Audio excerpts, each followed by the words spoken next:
ഹരി ഓം. സദാശിവസമാരംഭാം ശങ്കരാചാര്യമധ്യമാം അസ്മദാചാര്യപര്യന്താം വന്ദേ ഗുരുപരമ്പരാം. ഓം. സനാതനധർമ്മത്തിന്റെ അടിസ്ഥാന ഗ്രന്ഥങ്ങളെ കുറിച്ചുള്ള ഈ പ്രഭാഷണ പരമ്പരയിലെ അടുത്ത ഭാഗത്തിലേക്ക് കടക്കാം. ഈ ഭാഗത്തിൽ നമ്മൾ വേദങ്ങളെ കുറിച്ചാണ് കാണുന്നത്.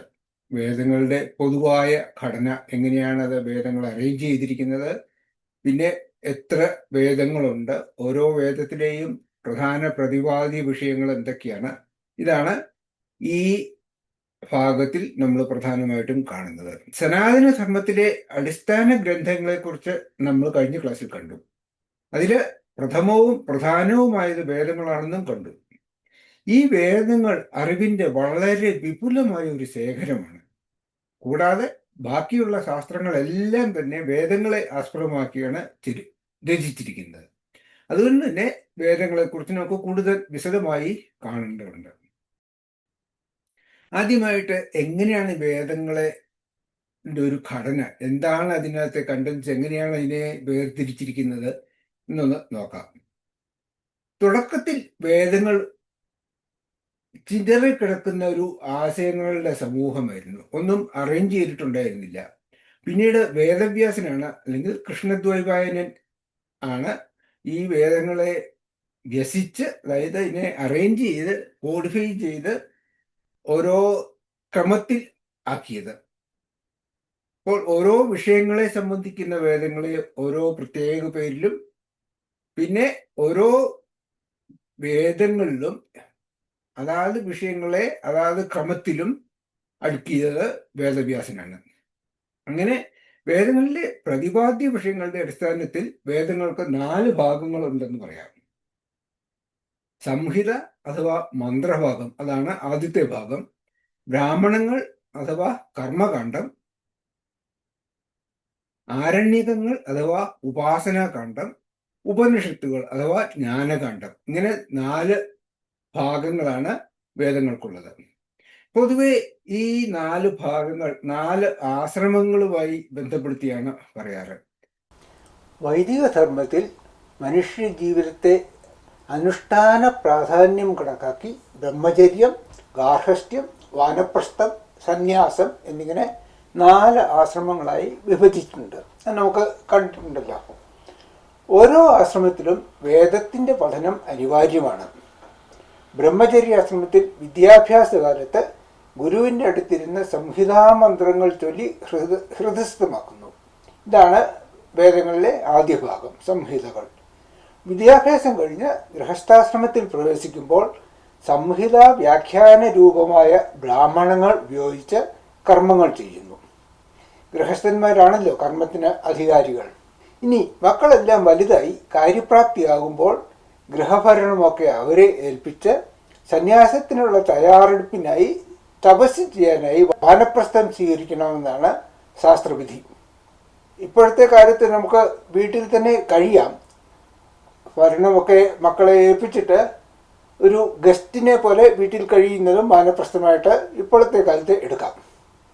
ആ സമയത്ത്, അതായത് വാനപ്രസ്ഥ സമയത്ത് ആത്മജ്ഞാനം നേടുന്നത് വരെ ചെയ്യാനുള്ള കർമ്മങ്ങളും ഉപാസനകളുമാണ് ആരണ്യകങ്ങളിൽ വിവരിക്കുന്നത്. ജ്ഞാനം നേടുന്നത് വരെ കർമ്മങ്ങൾ നമുക്ക് ഉപേക്ഷിക്കാൻ പറ്റില്ല. കർമ്മങ്ങൾ ജ്ഞാനത്തോടുകൂടി കൊഴിഞ്ഞു പോവുകയാണ് ചെയ്യേണ്ടത്. അപ്പോൾ അതുവരെ കർമ്മങ്ങൾ ചെയ്യണം. അതിനുള്ള കർമ്മങ്ങളും ഉപാസനകളുമാണ് ആരണ്യകങ്ങളിൽ പറയുന്നത്. ഗാർഹസ്ഥ്യവും വാനപ്രസ്ഥവും കൊണ്ട് ചിത്തശുദ്ധി നേടിയവർക്കുള്ളതാണ് സന്യാസാശ്രമം. സന്യാസാശ്രമത്തിൽ മോക്ഷമാർഗമായ ആത്മജ്ഞാനം നേടുന്നതിനുള്ള ശാസ്ത്രമാണ് ഉപനിഷത്തുകൾ, അതായത് വേദത്തിൻ്റെ അവസാന ഭാഗം. ഇനി ഈ ഓരോ ഭാഗവും കുറച്ചുകൂടെ വിശദമായിട്ട് കാണാം. ആദ്യമായി സംഹിതയാണ്. സംഹിതകൾ സ്തുതികളാണ്. സ്തുതികൾ എന്ന് പറഞ്ഞാൽ ദേവന്മാരെ കുറിച്ചുള്ള സ്തുതികളാണ്, സ്തുതിഗീതങ്ങളാണ് ഇതിലെ പ്രധാന ഉള്ളടക്കം. ബ്രഹ്മചര്യാശ്രമത്തിൽ ചൊല്ലി പഠിക്കുന്ന ഈ മന്ത്രങ്ങൾ എല്ലാം ഈ ഭാഗത്താണ് വരുന്നത്. പണ്ട് വൈദിക കാലത്ത് നമുക്ക് ഇപ്പോഴുള്ള പോലത്തെ അല്ലെങ്കിൽ മറ്റു മതങ്ങളിലൊക്കെ ഉള്ള പോലെ പ്രാർത്ഥനകളും ഒന്നും ഉണ്ടായിരുന്നില്ല. അന്ന് സ്തുതികൾ മാത്രമാണ് ഉണ്ടായിരുന്നത്. ആരും അമ്പലത്തിൽ പോയി എനിക്ക് അത് വേണം ഇത് വേണം എന്നുള്ള തരത്തിലുള്ള പ്രാർത്ഥനകളോ അത്തരം വഴിപാടുകളോ ഒന്നും ഉണ്ടായിരുന്നില്ല. ഭഗവാനെ സ്തുതിക്കുക, അത് മാത്രമാണ് വേദങ്ങളിൽ ഉണ്ടായിരുന്നത്. പ്രധാനമായിട്ടും 4 സംഹിതകളാണ് ഉള്ളത്. 4 വേദങ്ങളിൽ ഓരോ സംഹിതകളാണ് പ്രധാനമായിട്ടും പറയുന്നത്. ഋഗ്വേദ സംഹിതകൾ ദേവതകളെ സ്തുതിക്കുന്ന മന്ത്രങ്ങൾ, അതായത് ഋക്കുകൾ എന്നാണ് ഋഗ്വേദത്തിലെ മന്ത്രങ്ങളെ പറയുന്നത്. ഇതാണ് ഏറ്റവും പഴയ വേദഗ്രന്ഥം. ആദ്യമായി ഉണ്ടായത് ഋഗ്വേദമാണ്. ഋഗ്വേദത്തിലെ സംഹിതയാണ് ഫസ്റ്റ് കളക്ഷൻ ഓഫ് ശാസ്ത്രം.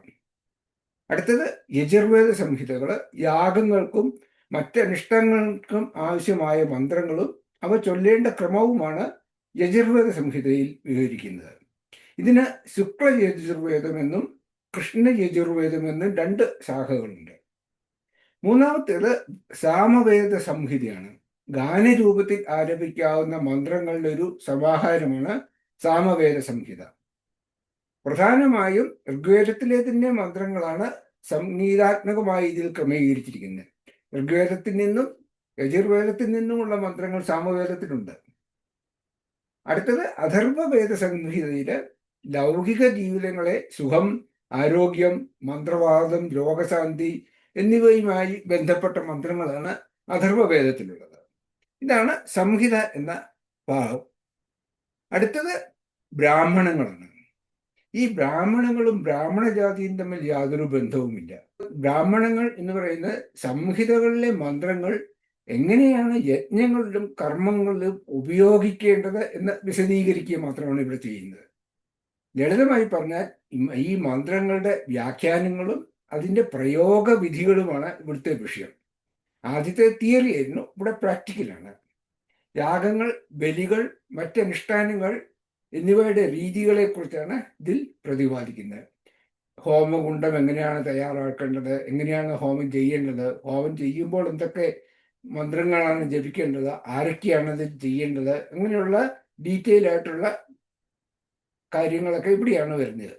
ബ്രഹ്മചര്യാശ്രമം കഴിഞ്ഞ് ഗൃഹസ്ഥാശ്രമത്തിൽ പ്രവേശിക്കുന്ന ആൾക്കാർ ഈ മന്ത്രങ്ങൾ ഉപയോഗിച്ചിട്ടാണ് യാഗങ്ങളും മറ്റും ചെയ്യുന്നത്. അതാണ് ബ്രാഹ്മണങ്ങൾ ഗൃഹസ്ഥാശ്രമികളുടെ ഭാഗമാണ് എന്ന് പറയുന്നത്. വേദത്തിലെ കർമ്മകാന്ഡം എന്നാണ് ഈ ഭാഗത്തിന് പറയുന്നത്. കർമ്മങ്ങളാണ് ഇവിടുത്തെ പ്രധാന വിഷയം. സംഹിതകൾ കൂടുതലും പദ്യരൂപത്തിലാണെങ്കിൽ ബ്രാഹ്മണങ്ങൾ എഴുതപ്പെട്ടിരിക്കുന്ന ഗദ്യരൂപത്തിലാണ്. ഓരോ കർമ്മവും എന്തിനാണ് ചെയ്യുന്നത് എന്ന് വിശദീകരിക്കാനായി നിരവധി കഥകളും ഐതിഹ്യങ്ങളും എല്ലാം ഈ ബ്രാഹ്മണത്തിലുണ്ട്. പ്രധാന ബ്രാഹ്മണങ്ങൾ ഐതരേയ ബ്രാഹ്മണം ഋഗ്വേദത്തിലേത്, ശതപഥ ബ്രാഹ്മണം യജുർവേദം, താണ്ഡ്യ ബ്രാഹ്മണം സാമവേദം, ഗോപഥ ബ്രാഹ്മണം അഥർവവേദം എന്നിവയാണ്. ഇതിൽ ശതപഥ ബ്രാഹ്മണം, അതായത് യജുർവേദത്തിലെ ബ്രാഹ്മണമാണ് ഏറ്റവും വലുതും ഏറ്റവും പ്രധാനപ്പെട്ടതും. ഇനി അടുത്ത ഭാഗം ആരണ്യകങ്ങളാണ്. ബ്രാഹ്മണങ്ങൾക്കും ഉപനിഷത്തുകൾക്കും ഇടയിലുള്ള കണ്ണിയാണ് ആരണ്യകങ്ങൾ. മറ്റൊരു വിധത്തിൽ പറഞ്ഞാൽ ഗൃഹസ്ഥാശ്രമത്തിൽ നിന്ന് സന്യാസ ആശ്രമത്തിലേക്ക് കടക്കുന്നതിന് മുമ്പുള്ള വാനപ്രസ്ഥ ആശ്രമത്തിൽ ചെയ്യാനുള്ള ഉപാസനകളും കർമ്മങ്ങളുമാണ് ഇവിടെ പറയുന്നത്. ബാഹ്യമായ യജ്ഞങ്ങൾക്കും കർമ്മങ്ങൾക്കും പകരം ആന്തരികമായ ധ്യാനത്തിനും ഉപാസനയ്ക്കുമാണ് ഇവിടെ പ്രാധാന്യം കൊടുക്കുന്നത്. കർമ്മകാന്ഡത്തിൽ അല്ലെങ്കിൽ യജ്ഞങ്ങളിൽ നിന്ന് ജ്ഞാനകാന്ഡത്തിലേക്കുള്ള, അതായത് തത്വചിന്തയിലേക്കുള്ള ഒരു പരിവർത്തന ഘട്ടമാണ് ഈ ആരണ്യകങ്ങൾ. ഈ ഭാഗത്തെ ഉപാസനാകാന്ഡം അല്ലെങ്കിൽ ധ്യാനകാന്ഡം എന്നും പറയാം. പ്രധാന ആരണ്യങ്ങൾ ഐതരേയ ആരണ്യകം, കൗശീതകി ആരണ്യകം, ഇങ്ങനെ 2 ആരണ്യകങ്ങൾ ഋഗ്വേദത്തിലും, തൈത്തിരീയ ആരണ്യകം, ബൃഹദാരണ്യകം എന്ന 2 ആരണ്യകങ്ങൾ യജുർവേദത്തിലും, തലവകാര ആരണ്യകം സാമവേദത്തിലും ആണ് ഉള്ളത്. അഥർവവേദത്തിന് പ്രത്യേകം ആരണ്യകങ്ങളൊന്നും ലഭ്യമല്ല. അപ്പോൾ ഇനി അടുത്ത പാർട്ട് ഉപനിഷത്തുകളാണ്. അതാണ് 4ാമത്തേതും അവസാനത്തേതുമായ ഭാഗം. വേദങ്ങളുടെ അവസാന ഭാഗമായിട്ട് വരുന്നതിനാൽ ഇവയെ വേദാന്തം എന്നും വിളിക്കും. വേദാന്തം എന്ന് പറഞ്ഞാൽ ഉപനിഷത്തുകളാണ്. ഹൈന്ദവ ദർശനങ്ങളുടെയും ആത്മീയ ചിന്തകളുടെയും, അതായത് ഇന്ത്യൻ ഫിലോസഫി, അടിസ്ഥാനം ഈ ഉപനിഷത്തുകളാണ്, ഉപനിഷത്തിൽ പറയുന്നത്. പക്ഷെ ഇപ്പോൾ നമുക്ക് ലഭ്യമായിട്ടുള്ളത് 108 എണ്ണമാണ്. അതിൽ തന്നെ ഇവിടെ കർമ്മങ്ങൾക്കും യാഗങ്ങൾക്കും ഉപാസനകൾക്കും പകരം അറിവിനും, അതായത് ജ്ഞാനത്തിനും ചിന്തയ്ക്കാണ് ധ്യാനം, മനനം, ശ്രവണം, മനനം, നിധിധ്യാസനം. ഇതില് ശ്രവണവും മനനവുമാണ് ഈ ഭാഗത്തിൽ പ്രധാനം ആയിട്ടുള്ളത്. ഞാൻ ആരാണ്? എന്താണ് എൻ്റെ സത്യം? ഞാൻ എന്തിനാണ് ജനിച്ചത്? ഈ ലോകത്തിന്റെ സത്യം എന്താണ്? ഈശ്വരൻ എന്ന് പറയുന്നത് എന്താണ്? എവിടെയാണ് ഈശ്വരനുള്ളത്? തുടങ്ങിയ ഗഹനമായ ചോദ്യങ്ങൾക്ക് ഉത്തരം നേടുകയാണ് ഈ ഉപനിഷത്തുകളിൽ ചെയ്യുന്നത്. ബ്രഹ്മൻ അല്ലെങ്കിൽ പരമാത്മാവ്, ജീവാത്മാവ്, നമ്മളെല്ലാവരും എന്നിവയെക്കുറിച്ചുള്ള ചർച്ചകളാണ് ഇതിന്റെ ഉള്ളടക്കം. ഉപ എന്നാൽ അടുത്ത് എന്നും നീ എന്നാൽ താഴെ എന്നും ഷഡ് ഇരിക്കുക എന്നുമാണ് അർത്ഥം. അതായത് ഒരു ഗുരുവിന്റെ അടുത്ത് ഭക്തിപൂർവം ഇരുന്ന് പഠിക്കുന്നത് എന്നാണ് ഈ വാക്കിന്റെ അർത്ഥം. രഹസ്യമായ അറിവ് എന്നും ഇതിനെ വിശേഷിപ്പിക്കാറുണ്ട്. രഹസ്യം എന്ന് പറഞ്ഞാൽ ആർക്കും പറഞ്ഞു കൊടുക്കരുത് എന്നുള്ളതല്ല, അധികം ആൾക്കാർക്ക് അറിയില്ലാത്തത്, അല്ലെങ്കിൽ കേട്ടാൽ തന്നെ മനസ്സിലാകാൻ വിഷമമുള്ളത് എന്നൊക്കെയുള്ള അർത്ഥത്തിലാണ് രഹസ്യം എന്ന് പറയുന്നത്. ഈ ഉപനിഷത്തുകളെ തന്നെ അല്ലെങ്കിൽ വേദാന്തത്തിനെ സന്യാസാശ്രമവുമായി ബന്ധപ്പെടുത്തിയാണ് പറയാറുള്ളത്. സാധാരണയായി ലൗകിക കർമ്മങ്ങളും ഉപാസന കർമ്മങ്ങളും ഒക്കെ ചെയ്ത് മനഃശുദ്ധിയും മനഃസ്ഥിരതയും, അതായത് അന്ധകരണ ശുദ്ധിയും മനോനൈഷ്ഠല്യവും നേടിക്കഴിഞ്ഞ സാധകർ മോക്ഷത്തിന് വേണ്ടി നടത്തുന്ന ജ്ഞാനയോഗമാണ് ഈ ഉപനിഷത്തുകൾ. 4 വേദങ്ങളിലും കൂടെ ആകെ 1200ഓളം, 1180 എന്ന് പറഞ്ഞാൽ 1200 കൂട്ടാം, 1200ഓളം ഉപനിഷത്തുകൾ ഉണ്ടെന്നാണ് വ്യാസാചാര്യർ ബ്രഹ്മസൂത്രം രചിക്കാൻ വിശകലനം ചെയ്ത 10 ഉപനിഷത്തുകളാണ് പ്രധാനമായി കരുതപ്പെടുന്നത്. വ്യാസാചാര്യർ ഉപനിഷത്തുകളെ അല്ലെങ്കിൽ വേദങ്ങളെ മുഴുവൻ അനലൈസ് ചെയ്തിട്ട് എല്ലാ വേദങ്ങളിലും പറയുന്ന വിഷയം ഒന്ന് തന്നെയാണ്.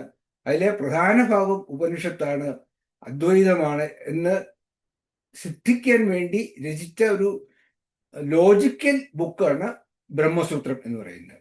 അപ്പോൾ അതിൽ ഈ 10 ഉപനിഷത്തുകളെ അനലൈസ് ചെയ്തിട്ടാണ് ബ്രഹ്മസൂത്രം രചിച്ചത്. അതുകൊണ്ട് ഈ 10 ഉപനിഷത്തുകൾ പ്രധാനമായിട്ട് പറയുന്നു.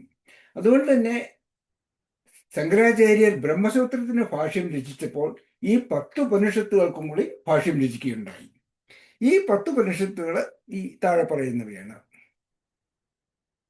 ഋഗ്വേദത്തിലെ ഐതരേയോപനിഷത്ത്, കൃഷ്ണ യജുർവേദത്തിലെ കഠോപനിഷത്ത്, തൈത്തിരിയോപനിഷത്ത്, ശുക്ല യജുർവേദത്തിലെ ഈശാവാസ്യോപനിഷത്ത്, ബൃഹദാരണ്യകോപനിഷത്ത്, സാമവേദത്തിൽ കേനോപനിഷത്ത്, ഛാന്തോക്യോപനിഷത്ത്, അഥർവവേദത്തിൽ മുണ്ടകോപനിഷത്ത്, മാണ്ഡൂക്യോപനിഷത്ത്, പ്രശ്നോപനിഷത്ത്.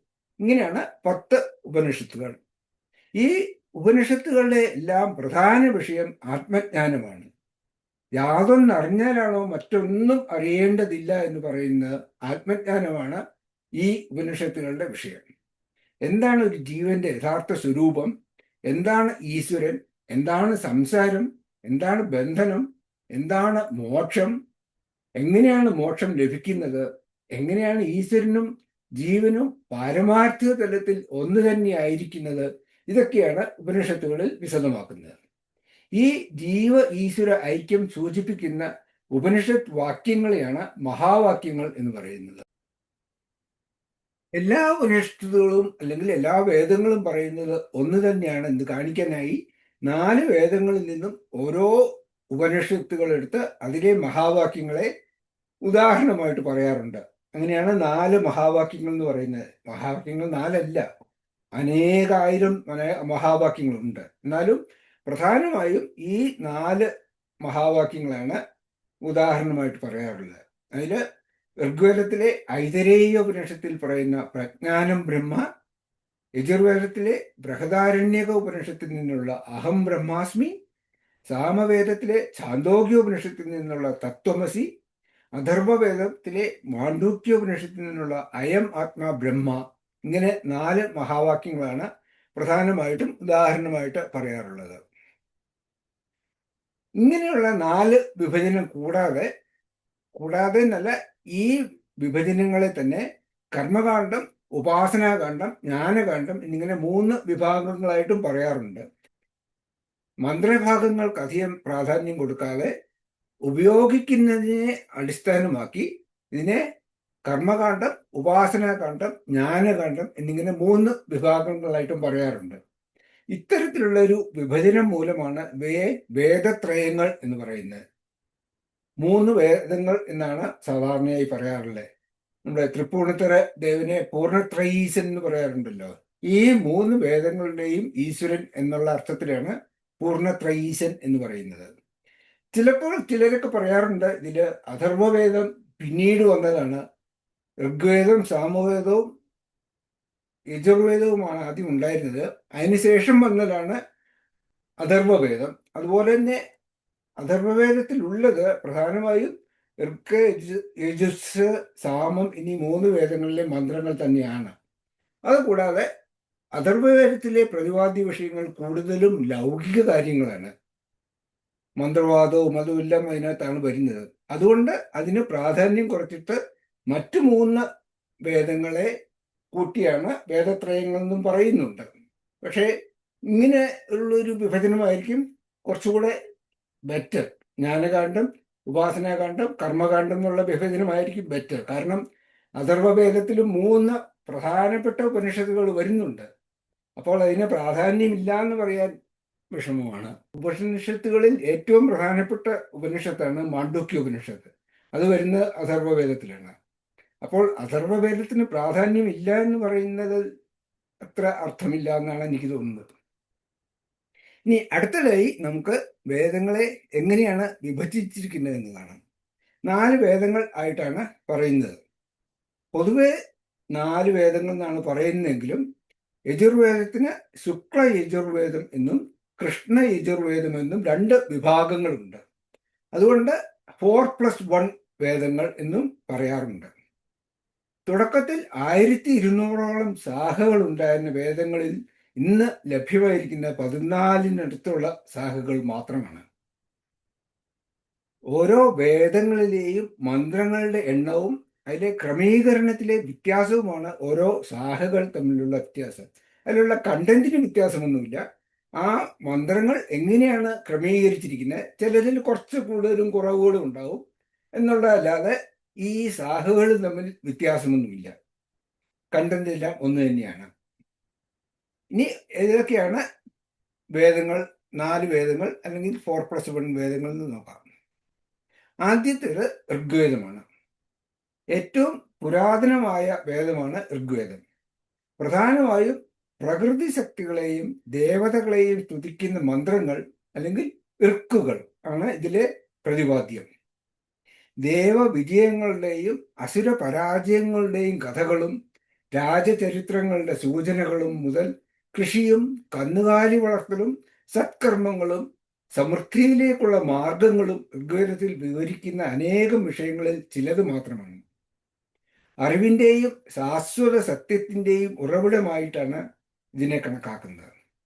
ഇതിലെ മന്ത്രങ്ങളെല്ലാം പദ്യരൂപത്തിലാണ് ചിട്ടപ്പെടുത്തിയിരിക്കുന്നത്. വളരെ കർശനമായ സ്വരങ്ങളും, ഉദാത്തം, അനുദാത്തം, പ്ലുതം എന്നൊക്കെ പറഞ്ഞിട്ട് പല സ്വരങ്ങളും ശ്രുതിയും ഒക്കെ ചേർത്ത് മാത്രമേ ഋഗ്മന്ത്രങ്ങൾ ചൊല്ലാൻ പാടുള്ളൂ. തുടക്കത്തിൽ 25 ശാഖകളാണ് ഋഗ്വേദത്തിനുണ്ടായിരുന്നത്. ഇപ്പോൾ അതിൽ 3 ശാഖകൾ മാത്രമാണ് ഉള്ളത്. അത്ര ഇപ്പം അവൈലബിൾ ആയിട്ടുള്ളൂ. അടുത്തത് യജുർവേദമാണ്.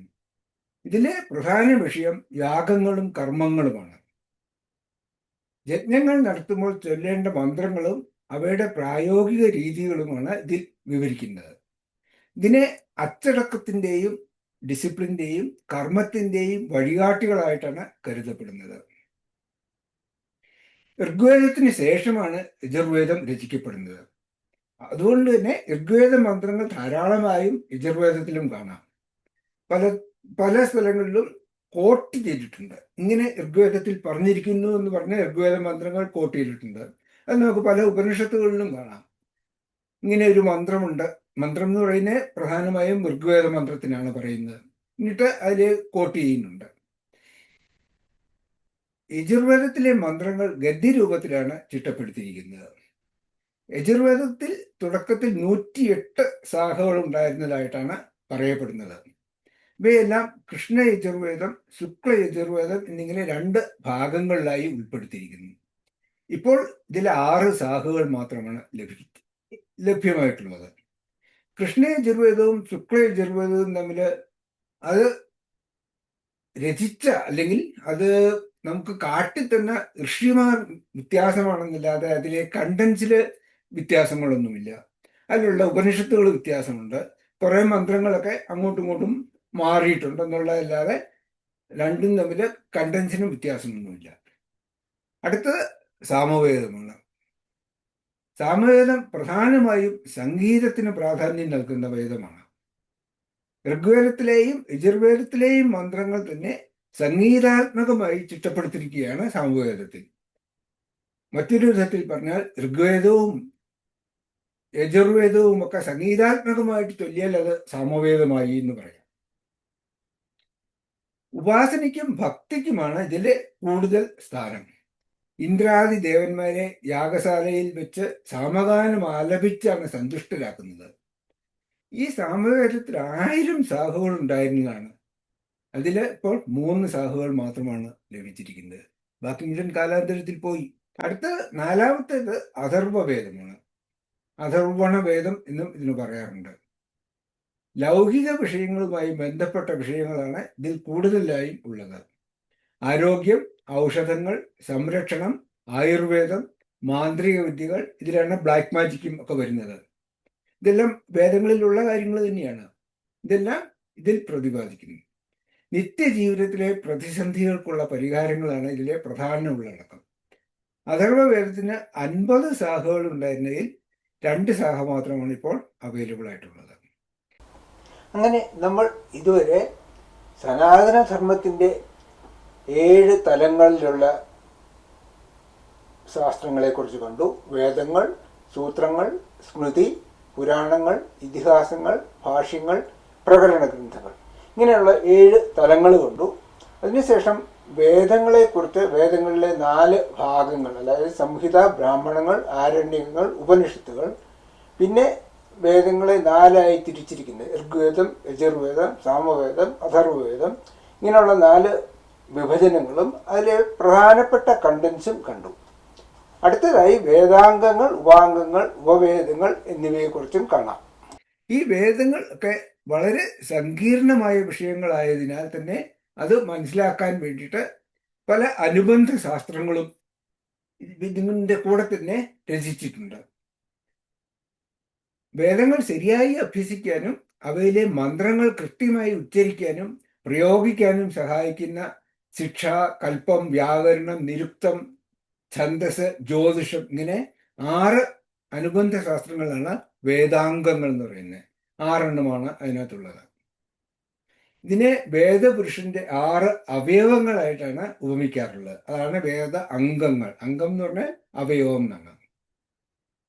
അതുകൂടാതെ 4 വേദങ്ങൾക്കും അനുബന്ധമായി ഓരോ ഉപവേദങ്ങൾ കൂടെ ഉണ്ട്. ആയുർവേദം, ധനുർവേദം, ഗാന്ധർവവേദം, അർത്ഥശാസ്ത്രം, ഇങ്ങനെ 4 ഉപവേദങ്ങളാണുള്ളത്.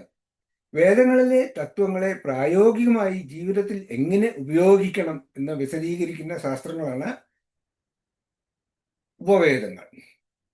പിന്നെ 4 വേദങ്ങൾ, 6 വേദാംഗങ്ങൾ, 4 ഉപവേദങ്ങൾ എന്നിവയ്ക്ക് പുറമെ വേദാർത്ഥങ്ങളെ കൂടുതൽ വ്യക്തമാക്കാൻ സഹായിക്കുന്ന 4 അനുബന്ധ ശാസ്ത്രങ്ങളാണ് ഉപാംഗങ്ങൾ. പുരാണം, ന്യായശാസ്ത്രം, മീമാംസ, ധർമ്മശാസ്ത്രം എന്നിവയാണ് 4 ഉപാംഗങ്ങൾ. ഈ ഭാഗങ്ങളൊക്കെ നമുക്ക് വിശദമായി അടുത്ത സെക്ഷനിൽ കാണാം. 3-ാമത്തെ സെക്ഷനിൽ നമ്മൾ അനുബന്ധ ശാസ്ത്രങ്ങളെ കുറിച്ചാണ് കാണുന്നത്. ഓം പൂർണ്ണമദ പൂർണ്ണമിദം പൂർണ്ണാത് പൂർണ്ണമുദച്യതേ പൂർണ്ണസ്യ പൂർണ്ണമാദായ പൂർണ്ണമേവാവശിഷ്യതേ. ഓം ശാന്തി ശാന്തി ശാന്തി. ഹരി ഓം. ശ്രീ ഗുരുഭ്യോ നമഃ. ഹരി ഓം.